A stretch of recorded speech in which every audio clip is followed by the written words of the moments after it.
Hello friends, welcome to the MPTS Academy. I hope आप सभी अच्छे होंगे, पढ़ाई कर रहे होंगे, घर पे सेफ होंगे। आज है 15 अगस्त, तो आप सभी को स्वतंत्रता दिवस की हार्दिक शुभकामनाएं। हम लोग सॉल्यूशन कर रहे हैं एमबी पब्लिकेशन के बुक से प्रीवियस ईयर लेसन्स को। ठीक है, ये हमारा सेट नंबर 30 है। इसके प्रीवियस लेसन्स के सॉल्यूशन जो हैं हमारा चैनल जो है द एमपीटीएस एकेडमी, इसके प्लेलिस्ट में मिल जाएगा। ठीक है, तो प्लेलिस्ट का नाम है एमबी बुक सॉल्यूशन 2016। ठीक है, एमबी बुक सॉल्यूशन। इसमें जितने भी 2016 के जो सेट्स हम लोग सॉल्यूशन कर चुके हैं उन सभी लेसन्स आपको यहाँ पर मिल जाएंगे। ठीक है, हमारा टारगेट क्या है, 2016 से 2020 तक जितने भी एसएससी के द्वारा जो कंडक्ट किए गए हैं एग्जाम, ठीक है, चाहे वो पीटी के एग्जाम हो या फिर मेंस के एग्जाम हो। ठीक है, SSC CGL, SSC CHSL, stenographer, CPO, MTS, जितने भी एग्जाम्स रहेंगे उन सब के क्वेश्चंस हम लोग यहाँ पर सॉल्यूशन करेंगे डिटेल में, क्योंकि आगे जो है एसएससी के द्वारा बहुत सारे एग्जाम्स कंडक्ट किए जाने हैं। एसएससी सीजीएल मेंस होना है, सीएचएसएल का पीटी होना है, सीपीओ पीटी होना है, स्टेनोग्राफर पीटी होना है। ठीक है, फिर फेज़ 8 का फॉर्म जो फिलअप हुआ था उसका एग्ज़ाम होना है, और अभी रिसेंटली जो है एसएससी कांस्टेबल का फॉर्म फिलअप हो रहा है। तो जो लोग एलिजिबल होंगे वो ज़रूर फिलअप कर लीजिएगा। ठीक है, तो चलिए फिर हम लोग सॉल्यूशन करते हैं सेट नंबर 30 से क्वेश्चन नंबर फर्स्ट। ठीक है, डायरेक्शन क्या कहता है, in the following question out of the four alternatives choose the word which best expresses. Best expresses यानी कि आपको यहाँ पर बताना है सिनोनिम यानी कि पर्यायवाची शब्द। ठीक है, क्वेश्चन क्या है हमारा, फॉर स्वेयर। ठीक है, इसका मतलब क्या होता है, फॉर स्वेयर मतलब होता है त्याग देना। ठीक है, त्यागना। अब सिनोनिम बताना है यानी कि पर्यायवाची शब्द। ऑप्शंस हमारे पास चार हैं। ठीक है, ऑप्शन ए आपका है स्वेयर, मतलब होता है कसम खाना। ठीक है, जैसे हम लोग बोलते हैं आई स्वेयर, मतलब कि मैं कसम खाता हूँ। ठीक है, ओथ मतलब होता है शपथ लेना। अब्यूज मतलब होता है गाली देना। फॉरसेक मतलब होता है त्याग देना। ठीक है, तो फॉर स्वेयर मतलब भी होता है त्यागना और फॉरसेक मतलब भी होता है त्यागना। ठीक है, तो राइट आंसर हमारा यहाँ पे ऑप्शन डी हो गया। बाकी ऑप्शंस एलिमिनेट। तीनों वर्ड्स आपके लिए जो है इंपॉर्टेंट है, तो याद कर लीजिएगा। चलिए क्वेश्चन नंबर 2 देखते हैं। In the following question out of the four alternative choose the word which is opposite. Question number 2 में क्या है हमारा, डायरेक्शन की अपोजिट बताना है आपको, यानी कि एंटोनिम्स यानी कि विपरीतार्थक शब्द। ठीक है, क्वेश्चन क्या है हमारा, इनक्लीमेंट। इनक्लीमेंट मतलब होता है कठोर। क्या होता है, कठोर, सख्त। ठीक है, तो हमारे पास फिर से चार ऑप्शंस होंगे। ऑप्शन ए आपका है रेडिकल यानी कि उग्र। ऑप्शन बी आपका है माइल्ड यानी कि सौम्य। तो राइट आंसर हमारा यहाँ पे ऑप्शन बी हो जाएगा। एक तरफ कठोर, कठोरता, और एक तरफ जो है नम्र यानी कि सौम्य। ठीक है, तो यहाँ पे राइट आंसर जो है ऑप्शन बी हो जाएगा। बाकी जो ऑप्शन हैं, हार्श यानी कि कठोर, टायरेनिकल यानी कि क्या होता है, अत्याचारी। ठीक है, तो देखिए ये जो है ऑप्शन सी आपका सिनोनिम है। ठीक है, लेकिन हमें यहाँ पे एंटोनिम बताना है, तो राइट आंसर जो है हमारा यहाँ पे ऑप्शन बी होगा, माइल्ड यानी कि सौम्य और इंक्लीमेंट यानी कि कठोर। Question number 3, four words are given out of which only one word is spelled correctly, choose the correctly spelled word. Question number 3 में जो है आपके सामने चार वर्ड्स लिखे गए हैं और उन चारों वर्ड्स में से कोई एक जो है वो करेक्टली स्पेल्ड है, आपको उसी को चूज करना है। ठीक है, तो यहाँ पर जो करेक्टली स्पेल्ड वर्ड है वो है आपका ऑप्शन डी, एंटीसेप्टिक। ठीक है, एंटीसेप्टिक इसका मतलब होता है रोगाणुरोधक दवा। ठीक है, यानी कि कोई रोगाणु है उसको रोकने वाली दवा, या फिर जो सड़ने गलने वाली जो चीज़ें होती हैं उसमें जो दवा डाला जाता है उसे बोला जाता है एंटीसेप्टिक। ठीक है, तो यहाँ पर राइट आंसर जो है हमारा ऑप्शन डी हो जाएगा। जो एंटीसेप्टिक का करेक्टली स्पेल्ड है वर्ड वो है ANTISEPTIC। ठीक है, यहाँ पे एस को यूज़ करना है। चलिए देखते हैं क्वेश्चन नंबर 4 to 6 में क्या कहता है हमारा डायरेक्शन। क्वेश्चन नंबर 4 to 6 में है कि हमें सेंटेंस दिया जाएगा और उसके चार पार्ट्स किए जाएंगे। उन चारों पार्ट्स में से कोई एक पार्ट जो है इरर हो सकता है। ठीक है, मे हैव एन एरर। अगर आपको लगता है कि वो पार्ट इरर है तो आप उसे अपने आंसर के रूप में चूज करें। अगर आपको लगता है कि उस सेंटेंस में कोई भी इरर नहीं है तो आपको एक ऑप्शन मिलेगा नो इरर का, आपको उसके साथ जाना होगा। ठीक है, लेकिन आपको कोई भी कन्फ्यूजन हो एग्जाम हो तो लेकिन छोड़ना नहीं है। हम लोग यहाँ पर हर एक क्वेश्चन को अच्छे से सोल्व करके जाएंगे, ताकि इस तरह के क्वेश्चन हमें जहाँ पर देखने को मिल जाए हम वहाँ पर अपना राइट आंसर जो है तुरंत बिना टाइम गवाए वहाँ पर चूज कर सकें। ठीक है, क्योंकि हर एक मार्क आपके लिए इंपॉर्टेंट है एग्जाम में। ठीक है, क्योंकि 0.25 भी आपके मेरिट बनने में काम आएगा, तो इसलिए जो है यहाँ पर हम लोग हर क्वेश्चन को अच्छे से सीखते हैं। तो देखिए क्वेश्चन नंबर 4 क्या है, the doctor says that the patient will recover in few days. ये क्वेश्चन हम लोग कर चुके हैं ऐसा। यहाँ पर इन फ्यू डेज की जगह क्या होगा, अ फ्यू डेज होगा। अ फ्यू डेज मतलब क्या होता है कि छोटी सी संख्या को दर्शाने के लिए, ठीक है, छोटी मात्रा को दर्शाने के लिए। द डॉक्टर सेज, यानी कि डॉक्टर कहते हैं कि द पेशेंट, यानी कि जो रोगी है वो रिकवर करेगा कुछ दिनों में, यानी कि वहां पर जो है स्मॉल नंबर वहां पर दर्शाने की कोशिश किया जा रहा है कि वह जो पेशेंट है वो रिकवर करेगा कुछ ही दिनों में, ठीक है। तो यहाँ पर जो एरर है वो है आपका option C, a few days आपको यूज करना होगा। Question number 5, I do not think that I can cope up with this problem. I hope आप सभी इसका आंसर भी अब तक चूज कर चुके होंगे। देखिए हम लोग ये ऑलरेडी सीख चुके हैं, कोप अप विथ, ठीक है। कोप अप विथ कब यूज होता है, कोप अप विथ मतलब होता क्या है, सबसे पहले ये हम लोग जानते हैं, ठीक है। जिन्हें पता है या फिर जो लेसन्स को रेगुलरली देख रहे हैं, हमारे साथ जुड़े हुए हैं, अच्छे से लेसन्स को देखकर उन्हें रिवाइज करके याद करते हैं, समझते हैं, तो यहाँ पर जो है उन्हें याद होगा कि कोप अप विथ जो होता है इसका मतलब होता है सामना करना, ठीक है। और कोप अप विथ जो यूज होता है वो किसी पर्सन के साथ, यानी कि किसी व्यक्ति के साथ यूज करने के लिए होता है, ठीक है। लेकिन वहां पर अगर कोई चीज हो, डिफिकल्टी हो, प्रॉब्लम हो, तो हम जो है कोप विथ का यूज करते हैं। क्या यूज करते हैं, cope with. Cope up with मतलब भी होता है सामना करना, और कोप विथ मतलब भी होता है सामना करना। लेकिन कोप विथ होता है किसी चीज के लिए, यानी कि किसी डिफिकल्टी, किसी प्रॉब्लम के लिए, और कोप अप विथ मतलब होता है किसी व्यक्ति का सामना करना, ठीक है। तो यहाँ पर देखिए जैसे हम लोग सेंटेंस पढ़ते हैं, I do not think that I can cope up with this problem, यहाँ पे बात हो रहा है प्रॉब्लम के बारे में, तो हम लोग क्या यूज करेंगे, सिर्फ कोप विथ का यूज करेंगे। तो यहाँ पर अप को रिमूव करना होगा, हमारा ऑप्शन बी में एरर हो जाएगा। Question number 6, the mother yearns for her only child, ठीक है। यानी कि जो माता है वो अपने बच्चे के लिए जो है बच्चे की इच्छा करती हैं, ठीक है। अर्न मतलब होता है YEARN। एर्न मतलब जो होता है इसका दो अर्थ होता है, ठीक है। एक तो होता है उदास और एक होता है इच्छुक। और हमें यहाँ पे ये भी चीज याद रखना है कि अर्न के साथ जो है प्रीपोजिशन हमेशा फॉर का यूज करना आपको होगा, ठीक है। तो इस सेंटेंस में कोई भी एरर नहीं है, ठीक है। ऑप्शन बी जो है यहाँ पे, सॉरी ऑप्शन डी जो है यहाँ पे राइट आंसर हो जाएगा। इस सेंटेंस में कोई भी एरर नहीं है। ये जो है यर्न फॉर, यर्न मतलब होता है या तो उदास या फिर इच्छुक। तो यहाँ पर जो प्रॉपर सेंस बन रहा है वो बन रहा है कि इच्छुक, यानी कि वो सिर्फ अपने एक चाइल्ड के लिए इच्छुक है, ठीक है, मतलब कि जो माता है। तो यहाँ पर जो है इच्छुक जो है अप्रोप्रिएट वर्ड सुटेबल यूज होगा। चलिए हम लोग देखते हैं question number 7 to 9। Question number 7 to 9 आपका फिल इन द ब्लैंक है। एक सेंटेंस दिया गया है, उसके कुछ पार्ट जो है ब्लैंक हैं, उसी को आपको अपने ऑप्शंस के साथ जो है अप्रोप्रिएट ऑप्शन के साथ उसे फिल करना होगा और उसे कंप्लीट करना होगा। तो चलिए देखते हैं क्वेश्चन नंबर 7 क्या कहता है। Since last year his condition has been, यानी कि पिछले साल से उसकी स्थिति जो है क्या हुई है। तो देखिए यहाँ पे हैज बीन का यूज हुआ है। हैज बीन का यूज कब होता है, ठीक है, जब ये सेंटेंस हमारा बनता है प्रेजेंट परफेक्ट कॉन्टिन्यूअस टेंस में, ठीक है। तो जब परफेक्ट कॉन्टिन्यूअस टेंस में बनता है तो हमारा जो वर्ब होता है वो अपने V4 फॉर्म में होता है, यानी कि उसमें जो है ING लगा हुआ होता है, ठीक है। तो उस हिसाब से हमारा राइट आंसर जो है कौन सा होगा, राइट आंसर देखिए सिर्फ ING ऑप्शन बी में ही है यहाँ पे, ठीक है। और यहाँ पर जो वर्ड है डेटेरिएटिंग, इसका मतलब होता है बिगड़ते जाना, यानी कि पिछले साल से उसकी स्थिति जो है वो बिगड़ती ही जा रही है। डेटेरिएटिंग यानी कि बिगड़ना, ठीक है। ये जो मेन वर्ड है डेटेरिएट, इसका मतलब हो गया बिगड़ना, ठीक है। चलिए क्वेश्चन नंबर 8 देखते हैं। Most children remain fill in the blank school between the ages of 7 and 10। हम लोग प्रीपोजिशन के लेसन में रिमेन के साथ क्या अप्रोप्रिएट यहाँ पर यूज होता है वो हम लोग सीख चुके हैं। आई होप आप सभी को याद होगा।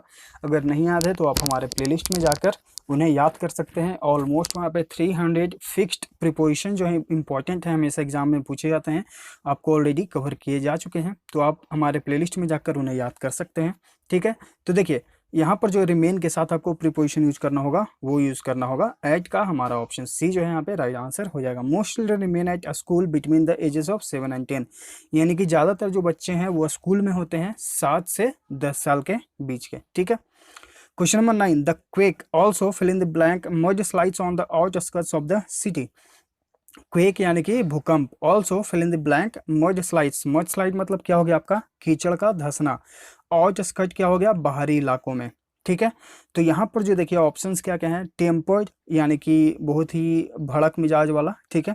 टेम्पर्ड यानी कि छेड़छाड़। देखिए ये जो वर्ड जो है यूज होता है ज़्यादातर क्रिकेट में, जैसे आप लोग सुने होंगे कि गेंद के साथ जो है छेड़छाड़ किया गया है खिलाड़ियों के द्वारा, ठीक है। तो जो बॉल टेम्परिंग जो वर्ड यूज होता है वही यहाँ पर ये है टेम्पर्ड। टेम्पर्ड यानी कि छेड़छाड़ करना, ठीक है। ऑप्शन सी आपका है इरप्टेड यानी कि भड़क उठना, जैसे कि ज्वालामुखी भड़क उठती है। और ऑप्शन डी हमारा है ट्रिगर्ड। ट्रिगर्ड मतलब होता है शुरू होना, ठीक है। तो राइट आंसर जो है हमारा ऑप्शन डी हो जाएगा। The quake also triggered mud slice on the skirts of the city, यानी कि जो भूकंप है वो शहर के बाहरी इलाकों में भी शुरू हो गई है, ठीक है, ठीक है। तो ऑप्शन डी यहाँ पे राइट आंसर हो जाएगा। चलिए क्वेश्चन नंबर 10 to 12 देखते हैं, हमारा क्या है, आइडम एंड फ्रेजेस है। डायरेक्शन में हम लोग wet behind the ears, question number 10, ठीक है। वेट बिहाइंड द ईयर्स मतलब होता है कि बिना अनुभव के एक नव युवक, ठीक है, यानी कि एक ऐसा लड़का जो नौजवान है और उसके पास जो है एक्सपीरियंस नहीं है, अनुभव नहीं है ज़्यादा, ठीक है। तो हमारा जो राइट आंसर होगा वो होगा ऑप्शन सी। देखिए ऑप्शन ए आपका स्किलफुल यानी कि दक्ष, जिसमें स्किल हो, दक्षता हो, ठीक है, ये option eliminate. Young and rich with experience यानी कि जवान और बहुत ही अमीर एक्सपीरियंस के साथ, नहीं। हियरिंग इम्पेयर्ड, नहीं। इम्पेयर्ड मतलब क्या होता है, खराब होना, ठीक है, मतलब सुनने में कुछ खराबी। तो यहाँ पर तीनों option eliminate, right answer C है। Question number 11, under a cloud, हम लोग ये क्वेश्चन पहले भी पढ़े हैं, कल भी पढ़े थे, ठीक है। आई होप आप सभी को याद होगा। अंडर अ क्लाउड मतलब क्या होता है, टू बी सस्पिशियस यानी कि संदिग्ध होना। राइट आंसर जो है हमारा ऑप्शन बी हो जाएगा, ठीक है। तो ये कल जो है उसमें चारों ऑप्शन जो हैं कल के लेसन में गलत दिए गए थे, तो हम लोग याद कर लिए थे कि अंडर द क्लाउड मतलब क्या होता है, टू बी सस्पिशियस यानी कि संदिग्ध पाया जाना, ठीक है। तो देखिए आज वही क्वेश्चन रिपीट हो गया।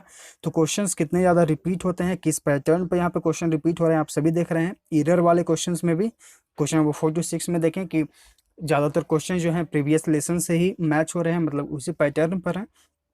तो इसलिए जो है प्रीवियस ईयर क्वेश्चंस हम लोग यहाँ पर सोल्व करते हैं, ताकि हम लोग जो है एसएससी के द्वारा जितने भी एग्जाम्स कंडक्ट किए गए हैं उनका जो है पैटर्न जान लें, ताकि आने वाले एग्जाम्स के लिए हम लोग प्रिपेयर्ड रहें। तो चलिए देखते हैं question number 12, get the sack. Get the sack मतलब क्या होता है, खारिज करना, ठीक है। ऐसे ये जो वर्ड है सैक का अगर हम लोग अर्थ जाने तो सैक मतलब होता है थैला, बैग जिसे हम लोग बोलते हैं, ठीक है। तो देखिए लेकिन यहाँ पर आइडम है, तो आइडम जो है गेट द सैक मतलब होता है खारिज करना। तो राइट आंसर जो हमारा यहाँ पे ऑप्शन डी हो जाएगा। डिसमिस यानी कि खारिज करना, बी यानी कि होना, खारिज हो जाना, ठीक है। तो ऑप्शन डी यहाँ पे राइट आंसर हो जाएगा। चलिए ऑप्शन सी आपका है गेट अ कॉल बैक, यानी कि आप किसी को कॉल किए और वो फिर आपको वापस कॉल किया रिसीव ना करने के कारण, ठीक है। तो ये उसका अर्थ हुआ। आप लोग हमारा Telegram channel the MPTS academy जरूर से जरूर ज्वाइन कर लीजिएगा। वहाँ पे आपको डेली क्विजेस होते रहते हैं, मैथ्स के, इंग्लिश के, जीएस के। एग्ज़ाम के समय जब जब भी पीटी का एग्ज़ाम होता है या फिर मेंस का एग्ज़ाम होता है, तो पीटी के समय आपको जीएस के वहाँ इंपॉर्टेंट टॉपिक्स भी शेयर किए जाते हैं। जो लूसेंट बुक है इंपॉर्टेंट, ठीक है, उस बुक से सारे इंपॉर्टेंट टॉपिक्स वहाँ पर आपको प्रोवाइड किए जाते हैं, ताकि अब एग्ज़ाम में अच्छा करके आएँ। करेंट अफेयर्स के टॉपिक वहाँ पर दिए जाते हैं आपको पीडीएफ फाइल में, ठीक है। फिर आपको मॉक टेस्ट इंग्लिश का आपको किया जाता है। इसका बेनिफिट आप लोग देख सकते हैं। एसएससी सीजीएल 2020 जब हुआ था 3 मार्च से 10 मार्च के बीच, उनमें बहुत सारे क्वेश्चन जो हैं हूबहू हमारे मॉक टेस्ट से आए थे। तो आप वहाँ पर देख सकते हैं प्रीवियस क्वेश्चन जब हम लोग सोल्व करेंगे 2020 सीजीएल का। और फिर अगर आप हमारे मॉक टेस्ट को देखेंगे जाकर, उसका प्लेलिस्ट बना हुआ है, ठीक है, मॉक टेस्ट इंग्लिश करके हमारा प्लेलिस्ट बना हुआ है, तो आप वहाँ पर जाकर चेक कर सकते हैं। चलिए तो आगे बढ़ते हैं। क्वेश्चन नंबर 13 to 15 डायरेक्शन क्या कहता है, वन वर्ड सब्स्टिट्यूशन आपको बताना है, यानी कि OWS। क्वेश्चन नंबर 13 क्या है, a person's peculiar habit. I hope आप सभी को ये याद होगा, हम लोग ये क्वेश्चन ऑलरेडी सोल्व कर चुके हैं। इसका राइट आंसर जो है ऑप्शन बी हो जाएगा, यानी कि कोई किसी व्यक्ति की कोई खास लत, ठीक है। तो आइडेंटिफिकेशन मतलब क्या होता है, व्यक्तिगत लत, ठीक है। तो राइट आंसर जो है हमारा यहाँ पे ऑप्शन बी हो जाएगा। बाकी जो ऑप्शन हैं, ट्रेट यानी कि विशेषता, आइडियोलेक्ट मतलब होता है मूर्खता, ठीक है, टैलेंट यानी कि प्रतिभा, ठीक है। Question number 14, speech delivered without preparation, यानी कि कोई भाषण आप बिना तैयारी के देने जाते हैं, ठीक है। ऑप्शंस क्या क्या हैं, रेटोरिक मतलब होता है वाक्य कटुता, ठीक है, यानी कि बोलने में कुछ ज़्यादा ही कर्कश आवाज, इस तरह का, ठीक है। ऑप्शन बी आपका है ओरेशन यानी कि भाषण। ऑप्शन सी आपका है एक्सटेम्पोर। एक्सटेम्पोर मतलब क्या होता है, बिना तैयारी के देना, ठीक है। तो राइट आंसर हमारा यहाँ पे ऑप्शन सी हो जाएगा, एक्सटेम्पोर यानी कि बिना तैयारी के किसी चीज़ को करना। और ऑप्शन डी हमारा है maiden speech. Maiden speech I hope ये भी आप सभी को याद होगा, अगर आप रिवीजन अच्छे से करते हैं। तो मेडन स्पीच मतलब क्या होता है, किसी का पहला भाषण, ठीक है। तो ये भी एलिमिनेट, क्योंकि यहाँ पर पूछा जा रहा है कि बिना तैयारी के आप भाषण देते हैं, ठीक है। तो राइट आंसर यहाँ पे ऑप्शन सी है, extempore. Question number 15, one who will do any job for anyone for money, यानी कि कोई ऐसा व्यक्ति जो पैसे के लिए किसी भी आदमी का कोई भी काम कर सकता है, उसे क्या कहा जाता है। ठीक है, ऑप्शंस क्या क्या हैं। मर्सिनरी मतलब क्या होता है, भाड़े का। ठीक है, रिक्रूट मतलब क्या होता है, भर्ती करना। ऑप्शन सी आपका है हुजलम हुजलम। ठीक है, हुजलम मतलब क्या होता है, बदमाश या फिर गुंडा। क्योंकि बदमाश और गुंडा, आप उसको पैसा दे दीजिए, किसी को भी बोलिए, वो कुछ करके आ जाएगा। ठीक है, तो राइट आंसर हमारे यहाँ पे ऑप्शन सी है। और ऑप्शन डी आपका है मर्चेंट, यानी कि व्यापारी। ठीक है, तीनों ऑप्शन से एलिमिनेट, राइट आंसर सी। चलिए देखते हैं क्वेश्चन नंबर 16 to 20 क्या कहता है। एक सेंटेंस दिया गया है, उसके एक पार्ट जो है वो अंडरलाइन रहेंगे, कुछ पार्ट जो है अंडरलाइन रहेंगे। उस अंडरलाइन सेक्शन को जो है आपको सुधारना है। अगर आपको लगता है कि उसमें इम्प्रूवमेंट की ज़रूरत है तो आप उसे इम्प्रूव करें, सुधारें। अगर आपको लगता है कि नहीं, कोई भी इसमें जो है इम्प्रूवमेंट की ज़रूरत नहीं है, तो आपको एक ऑप्शन मिलेगा नो इम्प्रूवमेंट का, आपको उसके साथ जाना होगा। तो चलिए देखते हैं क्वेश्चन नंबर 16। इम्प्रूवमेंट यानी कि सुधार। ठीक है, ये जो वर्ड इम्प्रूवमेंट यूज हो रहा है उसका मतलब होता है सुधार। ठीक है, question number 16, the more they earn more they spend. देखिए आ गया फिर से प्रीवियस लेसन्स, हम लोग अच्छे से कर चुके हैं। आई होप आप सभी अपना राइट आंसर चूज कर चुके होंगे। राइट आंसर यहाँ पे ऑप्शन ए है, द मोर, फिर आगे भी द मोर, यानी कि द, फिर आपका कंपैरेटिव डिग्री, फिर आपका सब्जेक्ट, फिर कॉमा, फिर द, फिर कंपैरेटिव डिग्री, फिर आपका सब्जेक्ट, फिर आपका वर्ब। ठीक है, तो इसी पैटर्न पे हमें लेके चलना है। तो यहाँ देखिए द मोर द मोर। ठीक है, बाकी ऑप्शंस में कोई भी ऐसा नहीं है, राइट आंसर ए हो गया। Question number 17, the offerings were placed on the alter. ठीक है, तो देखिए यहाँ पर जो हमारा ऑफरिंग्स है, इसका मतलब होता है प्रसाद। ठीक है, और ये जो वर्ड है आल्टर, इसका मतलब होता है परिवर्तित करना। ठीक है, तो यहाँ पे इसका कोई सेंस नहीं बन रहा है। तो यहाँ पर जो सेंस बनने वाला वर्ड है वो है हमारा ऑप्शन ए। यहाँ पे ALTAR, इसका मतलब होता है अग्निहोत्र होना, मतलब कि जहाँ पर अग्नि होता है, जहाँ पे बलि दिया जाता है। ठीक है, तो यहाँ पर जो है अग्निहोत्री का, यहाँ पर जो जैसे पूजा होता है, हवन होता है, उसके बाद जो है प्रसाद वितरण होता है। ठीक है, तो यहाँ पर जो है आपका राइट आंसर ऑप्शन ए हो जाएगा। ठीक है, आल्टर। बाकी जो ऑप्शंस हैं, ऑन द स्टेप्स यानी कदम, ऑन द प्लेटफॉर्म, तो प्रसाद कहाँ पे बटेगा, तो जहाँ पे पूजा होगी। ठीक है, तो राइट आंसर अब हमारा यहाँ पे ऑप्शन ए हो जाएगा। चलिए question number 18, really speaking no man is perfect. ठीक है, रियली मतलब वास्तविकता में ये कहना कि कोई भी आदमी जो है वो परफेक्ट नहीं है। ठीक है, तो यहाँ पर जो हमारा ऑप्शंस हैं उसके हिसाब से जो है एप्रोप्रिएट कौन सा है, चलिए हम लोग देखते हैं। स्ट्रिक्टली मतलब होता है सटीक रूप से, या फिर जो है सख्त, मतलब कि कोई सख्त होकर ये बात जो है बोलता है, सख्ती से। ठीक है, सटीक रूप से या फिर सख्ती से। ऑप्शन बी आपका है स्लाइटली, यानी कि थोड़ा। ऑप्शन सी आपका है फेजली, यानी कि थोड़ा या फिर अस्पष्ट। ठीक है, और फिर है नो इम्प्रूवमेंट। तो यहाँ पर जो हमारा राइट आंसर होगा वो होगा आपका ऑप्शन ए। स्ट्रिक्टली मतलब होता है या तो सख्त रूप से या फिर सटीक रूप से। तो राइट आंसर जो है हमारा ऑप्शन ए हो जाएगा। सटीक रूप से ये कहावत कहा गया है कि नो मैन इज परफेक्ट। ठीक है, तो राइट आंसर जो है हमारा ऑप्शन ए हो जाएगा। Question number 19, Mankind doesn't know this. तो यहाँ पर जो है सेंटेंस में कोई भी एरर नहीं है। मैनकाइंड ये सब्जेक्ट जो है हमारा सिंगुलर है, और सिंगुलर के साथ जो है डज का यूज होता है। ठीक है, सभी हम लोग टेंस के लेसन में पढ़ चुके हैं। डज नॉट, फिर आपका वर्ब का फर्स्ट फॉर्म। ठीक है, तो यहाँ पर देखिए नो वर्ब का फर्स्ट फॉर्म है, कोई भी एरर नहीं है। Question number 20, practically every part of the coconut tree is use by man. Practically जो है कोकोनट यानी कि नारियल के पेड़ के हर पार्ट को यहाँ पर मनुष्य के द्वारा, आदमी के द्वारा यूज किया जाता है। तो इस सेंटेंस में भी कोई एरर नहीं है। ठीक है, तो राइट आंसर यहाँ पे ऑप्शन डी हो जाएगा। चलिए अब हम लोग देखेंगे क्वेश्चन नंबर 21 to 25। ठीक है, क्वेश्चन नंबर 21 to 25 को बनाने के लिए सबसे पहले हमें एक पैसेज पढ़ना होगा, और पैसेज के पढ़ने के बाद इस पैसेज के बेस्ड पर ही हम लोग उन 5 क्वेश्चंस को सोल्व कर पाएंगे। ठीक है, तो चलिए पैसेज को पढ़ते हैं, इन्हें समझते हैं। देखिए, dyslexia is a perceptual disorder. ठीक है, डिलेक्सिया जो है, ये इस वर्ड को हम लोग अगर आप कनेक्ट करना चाहें तो एक मूवी है तारे जमी पर, जो आमिर खान और जो छोटा सा बच्चा, उस मूवी में आप लोग देखे थे कि एक छोटा सा बच्चा था। ठीक है, उसे पढ़ने में बहुत ही तकलीफ होता था। वो एस लिखता था तो इस तरह के वो एस को लिखता था, यानी कि वो वर्ड्स में कंफ्यूज्ड हो जाता था, बी को इस तरह से लिखता था। ठीक है, अगर आप लोगों ने ये मूवी देखा है तारे जमी पर, तो उस बच्चे को ये छोटा सा ये प्रॉब्लम होता था। तो आमिर खान जो है वो एक टीचर थे, तो वो जो है इसमें उस बच्चे की मदद करते हैं, उसे अच्छे से पढ़ाते हैं, उसे इस डिसलेक्सिया बीमारी से जो है उसे निकालते हैं। ठीक है, तो यही इस डिसलेक्सिया के बारे में पूरा कहा गया है। चलिए पढ़ते हैं। Dyslexia is a perceptual disorder often occurring in person of normal.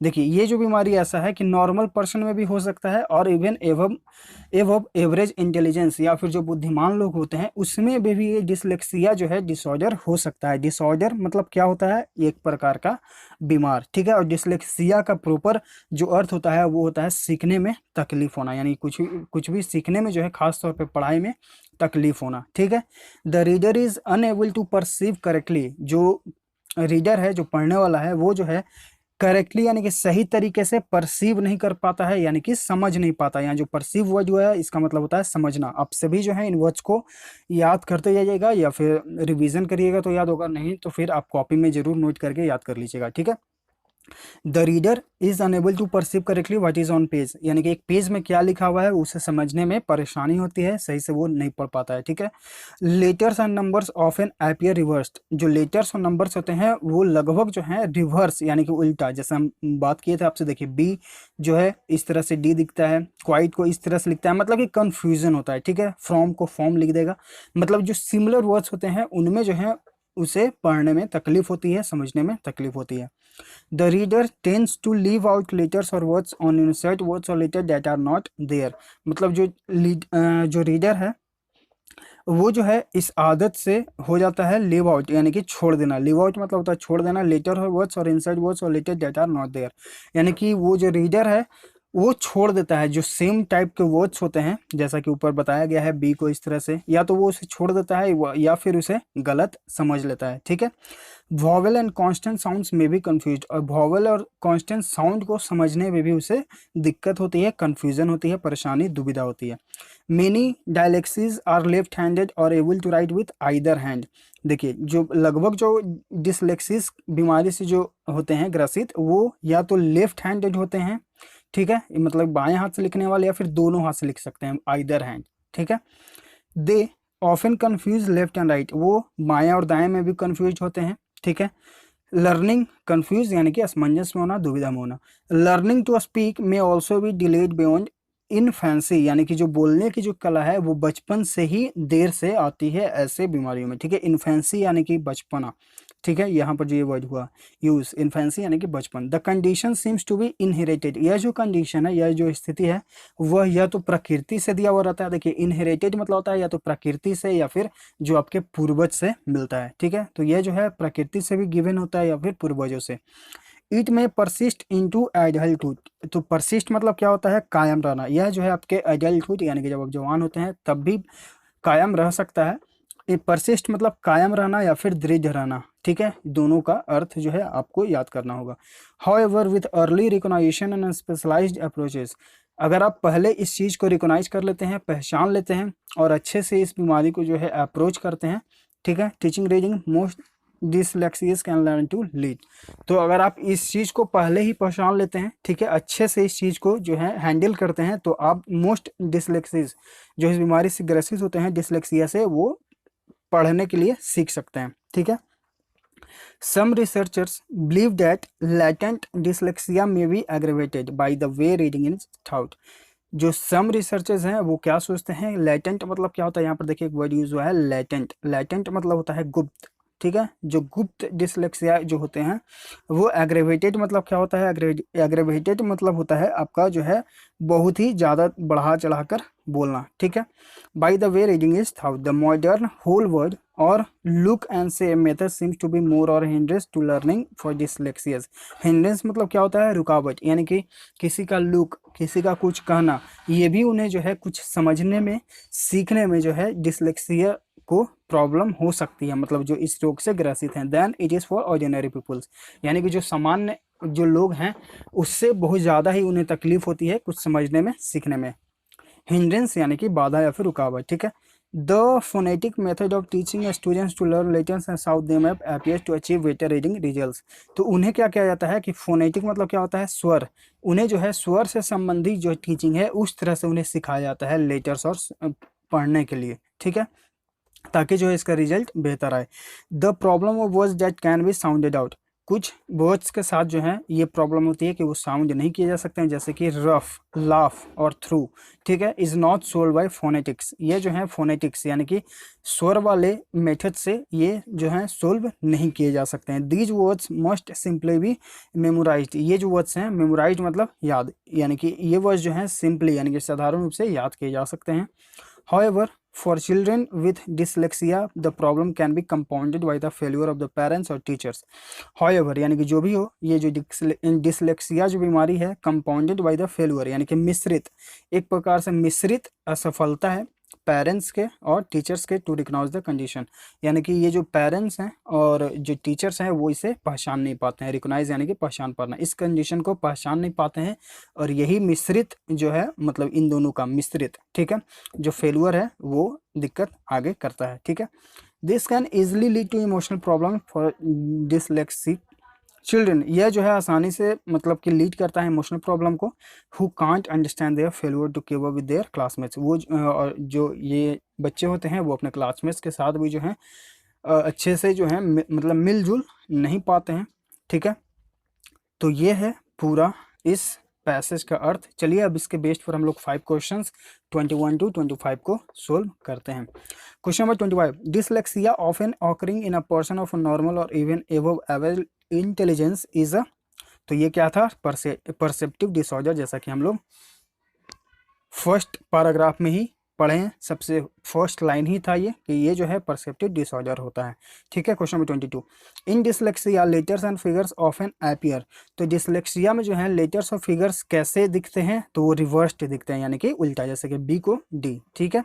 चलिए question number 23, people suffering from dyslexia are often, जो लोग डिसलेक्सिया से सफ़र करते हैं वो कैसे होते हैं, ठीक है। तो वो जो हैं या तो फिर लेफ्ट हैंडेड होते हैं या फिर दोनों हाथ से लिख सकते हैं, या तो बायां हाथ से या फिर दायां हाथ से, ठीक है। यहाँ पर जो राइट आंसर हो जाएगा हमारा ऑप्शन सी हो जाएगा, एम्बीडेक्स्ट्रस, यानी कि दोनों हाथों से लिखने वाला, यानी कि बाएं से भी लिख सकता है और दाएं से भी लिख सकता है। ऑप्शन डी हमारा है, देखिए यहाँ पे ओनली, जबकि ऐसा नहीं है, वहाँ पर यूज हुआ था कि आइदर, ठीक है, या तो लेफ्ट हैंड या फिर राइट हैंड, ठीक है। तो इसलिए जो है ये ऑप्शन एलिमिनेट हो जाएगा, राइट आंसर डी है। क्वेश्चन नंबर 24, डिसलेक्सिया में, डिसलेक्सिया जो है वो क्या हो सकता है, तो परसिस्ट इनटू एडल्टहुड, यानी कि वो जो है एडल्टहुड यानी कि जब आप जवान हो जाएंगे तब भी वो परसिस्ट कर सकता है, कायम रह सकता है, ठीक है। ऑप्शन सी यहाँ पे राइट आंसर हो जाएगा। Question number 25, the problem of the perception can be compounded by the failure of parents and teachers to recognise the condition, जैसा कि हम लोग लास्ट में सबसे लास्ट में पढ़े हैं कि ये जो फेलियर होता है जो माता पिता होते हैं और जो टीचर्स होते हैं वो दोनों जो हैं सभी लोग जो है पहचान नहीं पाते हैं, रिकॉग्नाइज नहीं कर पाते हैं इस स्थिति को कि आखिर उसे प्रॉब्लम क्या है, ठीक है। तो राइट आंसर जो हमारा हो जाएगा यहाँ पे ऑप्शन बी हो जाएगा, ठीक है। तो आई होप आपको ये पूरा समझ में आ गया होगा। तो ये है सॉल्यूशन सेट नंबर 30 का पूरा डिटेल में एकदम अच्छे से। आई होप आपको ये पूरा लेसन हर एक क्वेश्चन अच्छे से समझ में आ गया होगा। तो समझाने का तरीका अच्छा लगा तो प्लीज़ लाइक कर दीजिए, शेयर कर दीजिए जितना ज़्यादा हो सके अपने स्टडी ग्रुप्स में, ताकि और भी जो लोग हैं इसे देखें, समझें, सीखें और हमारे साथ जुड़े भी। अगर आप नए हैं तो प्लीज़ चैनल को सब्सक्राइब भी कर लीजिएगा ताकि आपके पास नोटिफिकेशन जाता रहे। मिलते हैं आगे के लेसन्स में। Thank you.